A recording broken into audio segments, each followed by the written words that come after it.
Hello, I'm Susi Tegen, the Chief Executive of the National Rural Health Alliance. Each Australian who lives in rural areas is missing out on $848 per year in healthcare funding compared to the city.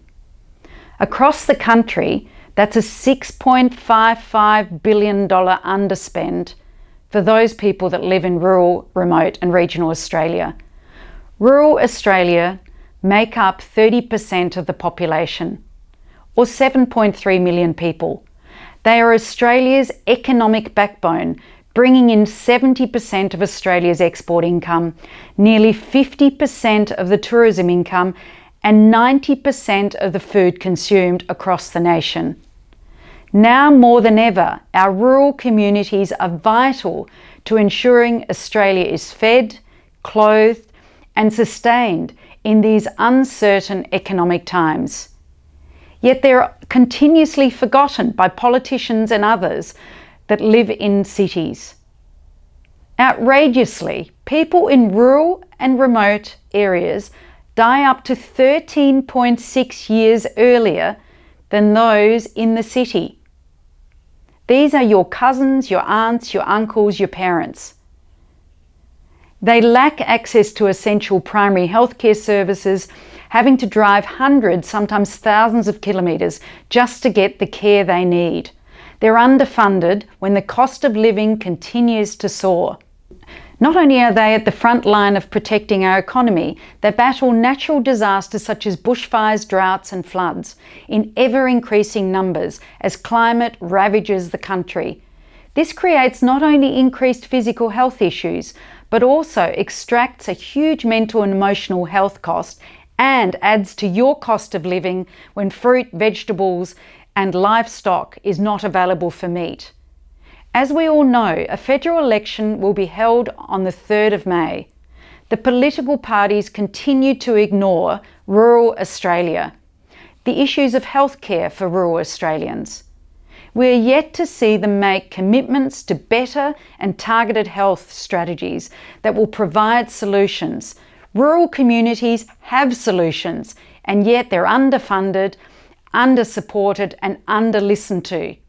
The National Rural Health Alliance calls on all political parties and politicians to commit to building a healthier future for rural Australians, delivering tailored and co-designed health strategies and solutions for our rural communities as part of their election commitments. It doesn't matter if there are not enough votes there. Most importantly, we need to see a commitment to a comprehensive national rural health strategy to address rural health challenges. A strategy like this should result in Commonwealth and state and territory governments working together rather than blaming each other to deliver on-the-ground solutions tailored to and with rural communities. We cannot ignore the fact that we are underfunding and underservicing rural, remote and regional populations.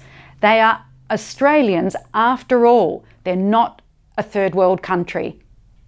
One obvious solution is a National Rural Health Fund, separated for rural Australia, to support our vital rural health workforce, our rural people, and fund additional health services and infrastructure like housing in rural communities so we can train the future workforce in health and medicine. In this run-up to the federal election, the National Rural Health Alliance encourages all Australians to talk to their local candidates to find out where they stand on the issues that you feel are important and on a national rural health strategy and the funding for rural communities. It's all about equity. Some of the questions you can ask: do you support a national rural health strategy with a separate but equitable funding? What will you do to make sure the people in your electorate receive equitable healthcare access to those in the city? How will you ensure that all sides of Parliament acknowledge that rural, remote and regional population exist and they consider them in their strategy? What will you do to ensure that rural health is funded equitably? Rural health isn't just an issue for those living in the country. The health of people in rural areas is vital to every Australian and to the Australian economy. No matter what your postcode is, you should be able to have equitable access to healthcare. In this election, rural health matters. Indeed, it is crucial for the economic benefit for us all.